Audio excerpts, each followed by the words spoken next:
এখন ছেড়ে দিন, ওগুলো বিগত হয়ে গেছে। রাজনীতি, পশ্চিমবাংলার রাজনীতিতে কখনো এইরকম ঘটনা ঘটেনি। বাঙালি কখনো এই রাজনীতি দেখেনি। এ বাঙালির কলঙ্ক। পশ্চিমবাংলা চিরকাল ভারতবর্ষে রাজনীতি করার জন্য তাদের সম্মান ছিল।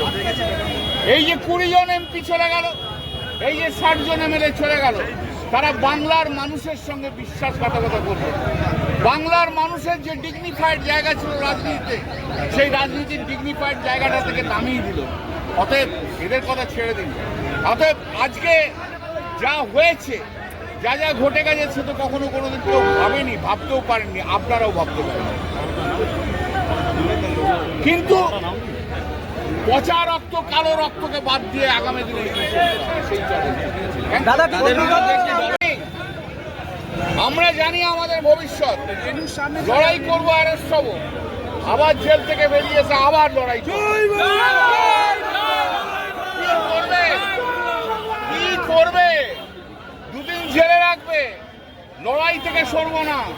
আর মানুষ যারা লড়াই করে তাদেরকেই সম্মান দেয়, তাদেরকেই ভালোবাসে, রাজাকে ভালোবাসে না, লড়াইতেই ভালোবাসে।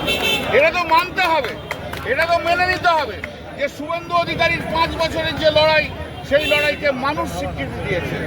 আগামী দিনে আমাদের লড়াইকেও মানুষ স্বীকৃতি দেবে শুভেন্দু অধিকারী। একটা সময় দিদি তাদের উপর ভরসা করেছিল। ওই যে বললাম, একটু আগেই বললাম, এরা ভাবে যে এদের জন্যই নাকি ওরা জিতেছে। আরে দিদি নাম্বার 1-এ ছিল বলে টিকিট দিয়েছিল, না টিকিট পাওয়ার মতো যোগ্যতা ওর কোনো কিছু ছিল। একটু অভিনেত্রী বলেই মানুষের এত ভিড় হয়েছিল। যারা চলে গেল, এনডিএতে পার্টনার হয়ে গেল, তারা কি বলছে যে এরিয়ার ডেভেলপমেন্ট করার জন্যই আমরা গেছি। এটাই তো বলছে যে জিওগ্রাফি জানে না এরিয়া, সে এরিয়ার ডেভেলপমেন্টটা কি করবে? 1.5-2 বছরে এরিয়ার জিওগ্রাফি জানে না। যেদিন থেকে গেছে তারপর থেকে তো একবারে এরিয়াতে আসেনি।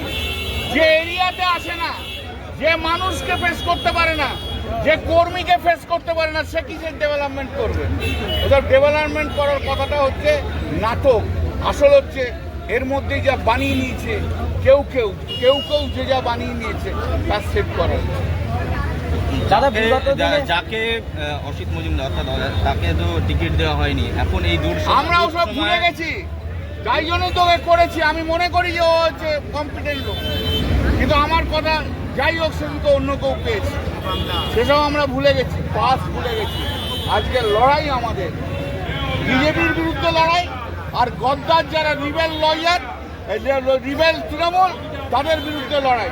সেই লড়াইয়ে শ্রীরামপুর হুগলিকে নেতৃত্ব দেবে তপন মজুমদার, আর আমি একদিনের নোটিশে আমাদের এই মিটিং করতে হয়েছে। তপন মজুমদার আমাদের জেলা সভাপতি,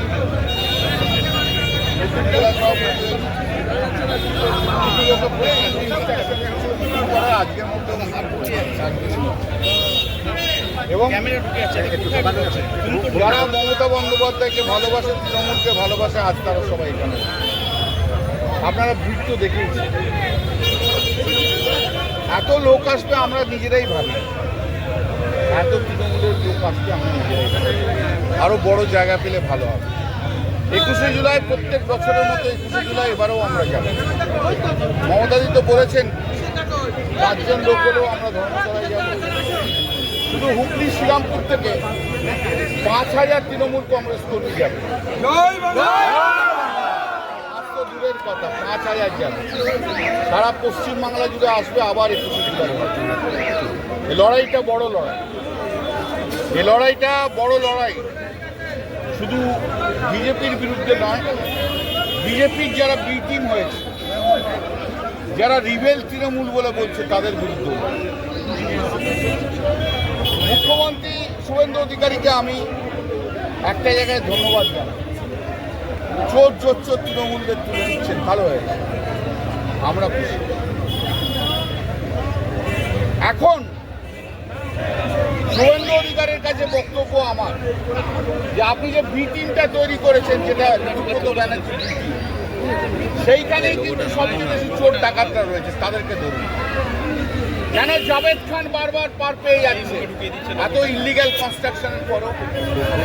গরিব মুসলিমদের যিনি প্রতারণা করেছেন তার নাম হচ্ছে জাভেদ খান। গরিব মুসলিমদের কাছ থেকে 60 লক্ষ 70 লক্ষ টাকা নিয়ে নোটারি পাবলিকের সই করিয়ে তাদের রেজিস্ট্রি করা হয়েছে।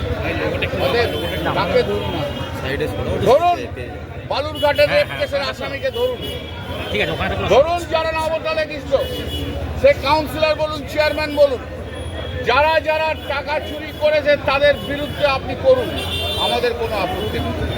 শুধু এখানে ফলস কেস দিয়ে যারা তৃণমূল করছে মমতা বন্দ্যোপাধ্যায়ের সঙ্গে তাদের অ্যারেস্ট করা দেখে কিন্তু হয় না।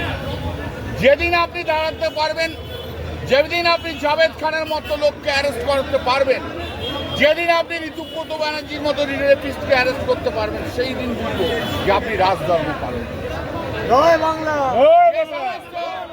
যে সমস্ত কাউন্সিলররা চেয়ারম্যানরা সেদিন নবটার হোটেলে গিয়েছিল, যারা সবচেয়ে বেশি চুরি করেছে বলে আমরা জানি, তাদের যেদিন অ্যারেস্ট করতে পারবেন সেদিনকে বুঝবো যে আপনি সত্যিকারের রাজধর্ম পালন করছেন, নাহলে বুঝবো যে এটা আপনার ভাউতাবাজ। শুধু কালি নিয়ে এলে হবে না, দোয়াতটা কই? কালি তো দোয়াতে রাখতে হয়, তা দোয়াতটা নিয়ে আসুন, আর পেনটাকেও ধরুন, পেনটাকেও নিয়ে আসুন।